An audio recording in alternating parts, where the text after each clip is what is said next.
अस्सलाम वालेकुम।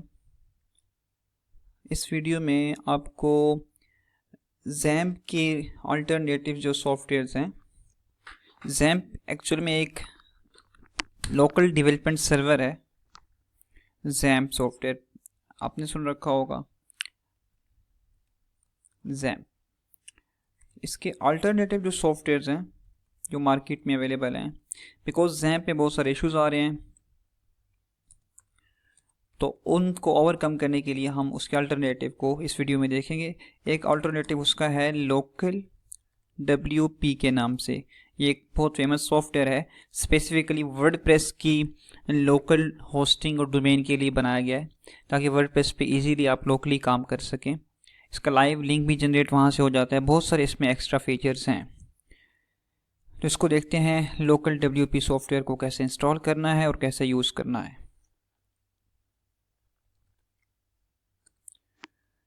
तो इसका सेटअप मैंने डाउनलोड कर रखा है, मेरे पास यहाँ पे अवेलेबल है इसका सेटअप।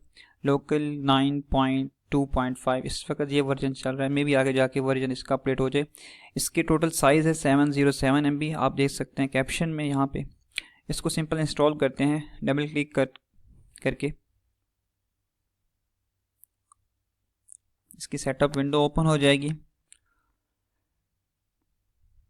इसकी फर्स्ट सेटअप विंडो है, इसमें आपसे पूछेंगे कि आप ये सॉफ्टवेयर किस यूज़र को, आपके सिस्टम के मल्टीपल यूज़र्स हैं, अकाउंट बनाए हुए हैं, सबको यूज़ करने के लिए देना है या सिर्फ आपने अपने लिए रखना है। तो ये इतना ऑप्शन कंपल्सरी नहीं है, ऑप्शनल है, कुछ भी कर सकते हैं। तो अभी के लिए मैंने ओनली फॉर मी किया है। नेक्स्ट क्लिक करना है। इसके बाद ये आपसे पूछेगा कि सॉफ्टवेयर को प्रॉपरली डाउनलोड कहाँ पे करना है, और वो यहाँ पे बता रहे हैं कि इसके लिए कितनी स्पेस रिक्वायर्ड है सॉफ्टवेयर को डाउनलोड करने के लिए। इंस्टॉल पे क्लिक कर रहा हूँ यहीं पर मैं, और ये सिंपल सा प्रोसेस है, ये इंस्टॉल हो जाएगा। अभी कुछ देर में इंस्टॉल जैसे ही कंप्लीट होगा तो फर्दर इसकी प्रोसेसिंग देखते हैं, इसको कैसे यूज़ करना है। सेटअप कंप्लीट होने के बाद ये विंडो आती है और ये पूछ रहे हैं कि फर्स्ट टाइम आपने उसको रन करना है या नहीं करना।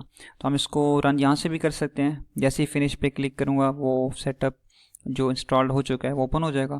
फिनिश पे क्लिक करते हैं तो इसकी एक्चुअल जो एप्लीकेशन है लोकल WP की वो यहाँ पे ओपन हो जाएगी।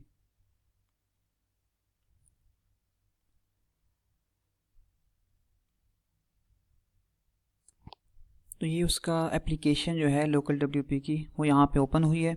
और ये पहले मैंने एक पिछले जो सेटअप में एक एप्लीकेशन में एक यहाँ पे साइट वर्डप्रेस की बनाई थी डमी टेस्टिंग के लिए। इसको यहाँ से डिलीट भी कर सकते हैं किसी साइट को क्रिएट करने के बाद। राइट क्लिक करने पे यहाँ पे डिलीट का ऑप्शन है। तो ये पहले से बनी है, इसको हम ऐसे ही छोड़ देते हैं।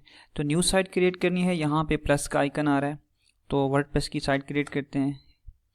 ये डिफरेंट मल्टीपल ऑप्शन है कि आप बिल्कुल स्क्रैच से न्यू साइट बनाना चाहते हैं, कोई प्लगइन कोई थीम पहले से इंस्टॉल्ड ना हो, या फिर आप पहले से प्री इंस्टॉल्ड प्लगइन्स या एलिमेंट्स या थीम वगैरह को यूज़ करना चाहते हैं, या आपने साइट कहीं और बनाए रखी है वर्डप्रेस की पहले, उसको माइग्रेट करके यहाँ पे शिफ्ट करना चाहते हैं। तो ये 3 ऑप्शन है। तो फर्स्ट वन पे क्लिक कर रहा हूँ, कंटिन्यू कर रहा हूँ। यहाँ पे वो कहते हैं साइट का कोई नेम दें। तो जिस पर्पज़ के लिए वर्डप्रेस की हम कोई भी साइट बनाते हैं उसका नेम देना होता है। अभी के लिए मैं वैसे कह देता हूँ वर्डप्रेस लर्निंग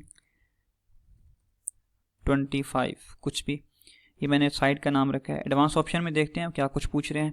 ये साइट की डोमेन बनती है इस तरह करके, इसको चेंज भी कर सकते हैं, बाय डिफ़ॉल्ट ये बनती है। और ये प्रोजेक्ट कहाँ पे आप सेव करना चाहते हैं तो आप इसको वहाँ पे पाथ दे सकते हैं कि अपनी मर्ज़ी का आप इसको सेटअप सेव कर सकते हैं कि वर्डप्रेस की ये वाली फ़ाइल कहाँ जाके सेव हो।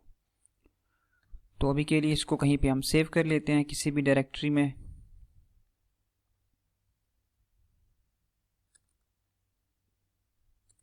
ये मैंने एक डायरेक्टरी क्रिएट की हुई है, तो यहाँ पे एक और डायरेक्टरी क्रिएट कर लेते हैं जिसमें सेव करेंगे।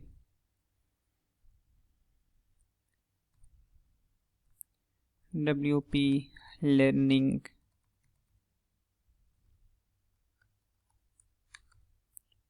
25 कुछ भी डायरेक्टरी क्रिएट कर सकते हैं। इसको यहाँ से सिलेक्ट कर लेंगे ताकि वहाँ जाके सेव हो। कंटिन्यू पे क्लिक करेंगे। ये कुछ सेटिंग्स हैं जो कस्टम सेटिंग मैं आमतौर पे यूज़ करता हूँ कि PHP का कौन सा वर्जन लेटेस्ट यूज़ करना चाहिए। अभी के लिए रिकमेंडेड है 8.3। वेब सर्वर अपाचे यूज़ कर लेंगे, डेटाबेस MySQL लेटेस्ट वर्जन, और कंटिन्यू पे क्लिक कर देंगे। यहाँ पे वर्डप्रेस की साइट को सेटअप करने के लिए, वर्डप्रेस में लॉगिन करने के लिए डैशबोर्ड में हमें चीज़ें रिक्वायर्ड होती हैं, यूज़र नेम और पासवर्ड, वो यहाँ से क्रिएट करना है। तो यूज़र नेम हम कुछ भी रख देते हैं, अभी के लिए मैं रखता हूँ एडमिन, पासवर्ड 1 2 3 4 5 6, कुछ भी रख सकते हैं आप लोग, मेल भी चेंज कर सकते हैं। कुछ यहाँ एडवांस ऑप्शन हैं, इनको छेड़ना चाहते हैं तो छेड़ सकते हैं, अभी के लिए इसकी ज़रूरत नहीं है। तो ऐड साइट पे क्लिक करेंगे तो कुछ देर में ये यहाँ पे नेट कनेक्ट होना चाहिए इस जगह पे।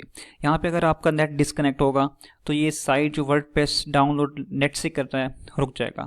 तो नेट यहाँ पे कनेक्टेड होगा, वो आपकी वर्डप्रेस की साइट नेट से डाउनलोड करके आपके सिस्टम में यहाँ पे प्रॉपर्ली इंस्टॉल कर लेगा। और लोकल WP पे आप मल्टीपल वर्डप्रेस की यहाँ साइट बना सकते हैं। जैसे यहाँ पे मेरी पहले बनी है और अब मैं ये अभी क्रिएट कर रहा हूँ। तो जैसे ही कंप्लीट होती है इसको फर्दर आगे देखते हैं क्या प्रोसेस होगा। ये आपसे एक ऑथेंटिकेशन पूछेगा, इसको आपने ओके कर देना है, यस। ये एडमिन की जो सिस्टम की परमिशंस हैं वो आपसे रिक्वायर कर रहा है कि आप वाकई ये काम करना चाहते हैं, जो इस सिस्टम का एडमिन है तो वो एक्सेस दे रहे हैं। इसको मैंने यस इसीलिए किया था। तो ये प्रॉपर्ली इंस्टॉल होने के बाद यहाँ पे ये जो साइट क्रिएट की होती है वो सारी लेफ़्ट साइड बार में यहाँ पे आ जाती हैं। अभी हमने क्रिएट की है WP लर्निंग 25 के नेम से।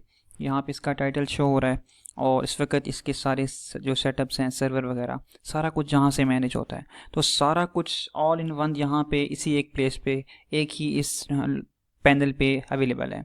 आपने सर्वर चेंज करना है, स्टॉप करना है, सब कुछ यहाँ पे है।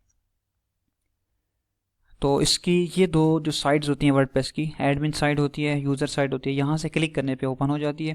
तो WP एडमिन पे क्लिक करते हैं, यहाँ पे बता रहा है कि आपकी एक साइट रनिंग में है। मल्टीपल साइट्स को भी आप रन कर सकते हैं एट अ टाइम। यहाँ पे इस पर क्लिक कर रहा हूँ मैं।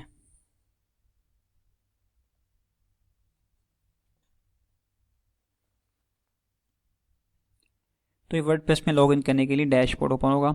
यहाँ पे बेशक इंस्टॉल होने के बाद आप नेट को डिस्कनेक्ट कर सकते हैं, और बेटर है कि लोकल WP पे काम करने के लिए इंस्टॉलेशन करने के बाद या कोई थीम या प्लगइन इंस्टॉल करने के बाद, क्योंकि वो नेट से डाउनलोड होते हैं, आप नेट को डिस्कनेक्ट कर दिया करें। तो कर देना चाहिए, बेटर होता है, क्योंकि कभी कभी इशू कर रहा होता है।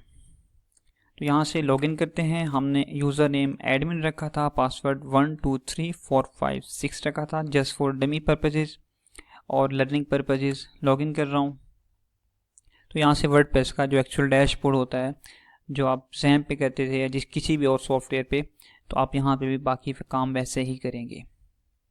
इसमें वो इश्यूज़ जो हैं XAMPP में, जैसे MySQL शटडाउन अनएक्सपेक्टेडली या Apache शटडाउन अनएक्सपेक्टेडली, वो इश्यूज़ यहाँ पे लोकल WP पे नहीं आते। तो उनको ओवरकम करने के लिए हम ये वाला लोकल WP यूज़ कर रहे हैं।